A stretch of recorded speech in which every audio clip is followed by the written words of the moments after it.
That leads to the obvious follow-up question, Jared and Jensen. How do you think the boys will respond to this big bad?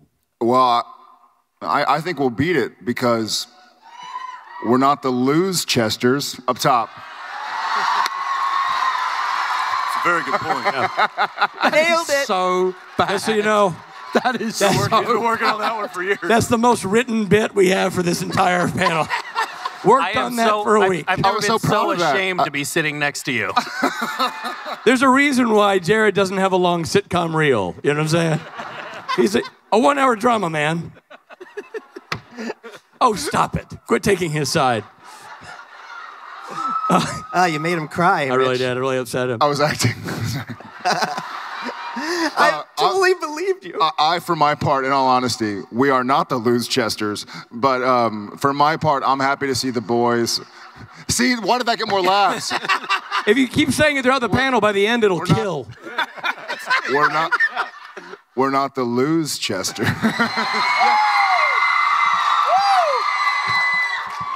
I love sympathy comedy.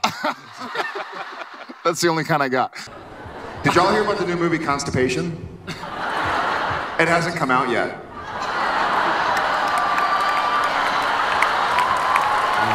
Still got it. Still got it.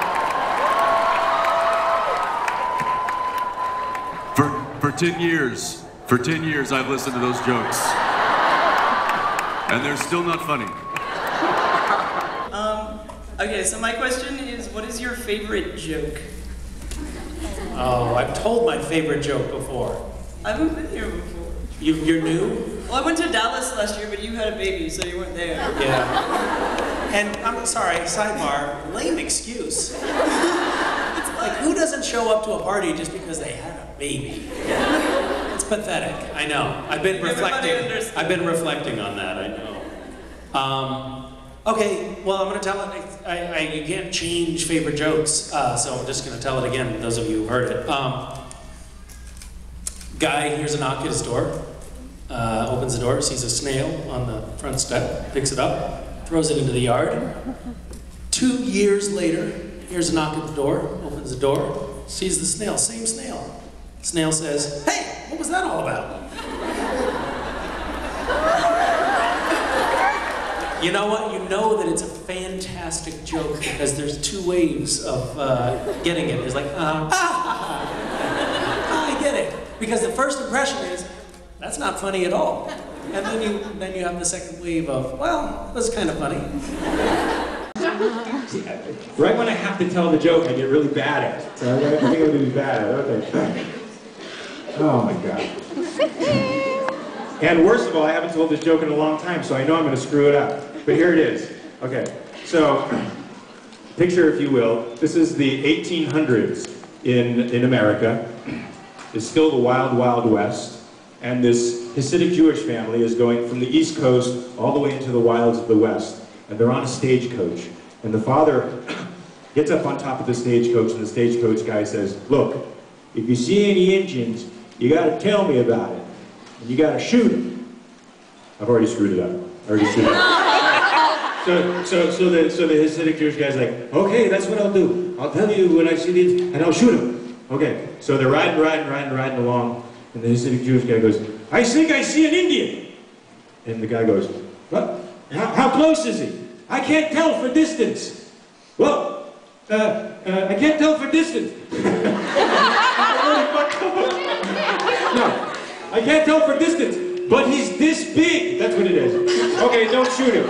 So they're riding along a little bit more. And the Hasidic Jewish guy goes, "The Indian is still there." He goes, "How far away is he?"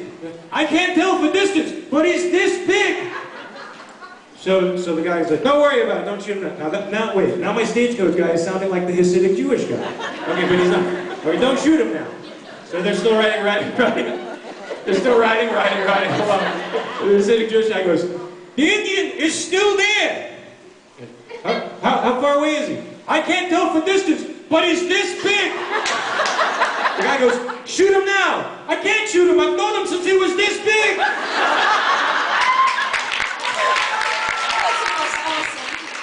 I got two favorite jokes. I'm gonna. Do you want to tell both of them? I'll say you tell your joke first. I can see you're chomping at the bit. I mean, you know, this isn't, you know, necessarily the best joke ever, but it just really gets me every time. Knock, knock. Who's there? Interrupting Cal. Interrupt who? Do it. This is a classic. The kids like it. This is mine, and mine, unfortunately, it's a bit of a visual joke, and we don't have the screen, but I'm going to try this anyway. I'll do it. Robbie will be you. You'll be the audience. Well, because I think you can't really see it. So, how is my hand... This is a southern joke, by the way. How is my hand like a pie? I don't know, Rich. How is your hand like a pie? Got meringue on it.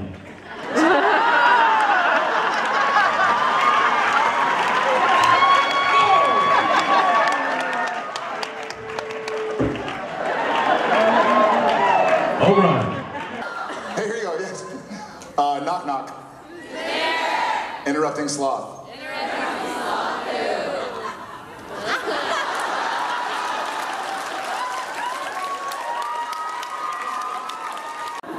Hey, did you hear the one about the grasshopper who walked into a bar? I have, but I'd like to hear it again. Grasshopper walks into a bar. The bartender looks at him and says, "We have a drink named after you." The grasshopper said, "You have a drink named Steve?"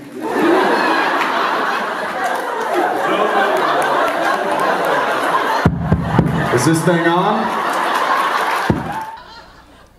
What do you want? I wanted to make sure I was next before I stepped up here. How you doing, Mark? See, passive-aggressive Canadians. We talked about this backstage. The politest country in the world, and yet they hate you. So the first joke I learned about Canada was how do you get 100 Canadians out of a swimming pool? Say, please get out of the swimming pool.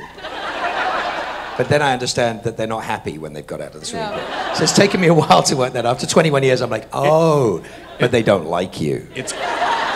It's a cold swim here in Canada. See, there you go.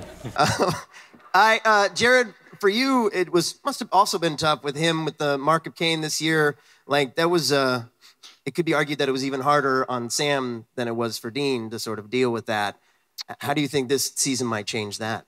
Obviously, with the Mark gone, there's still we were sort of true to supernatural form, sort of out of the frying pan into the fire. So though the Mark is gone, we're dealing with something much bigger and badder. But maybe I haven't said it yet. We're not the Lose Chesters up top.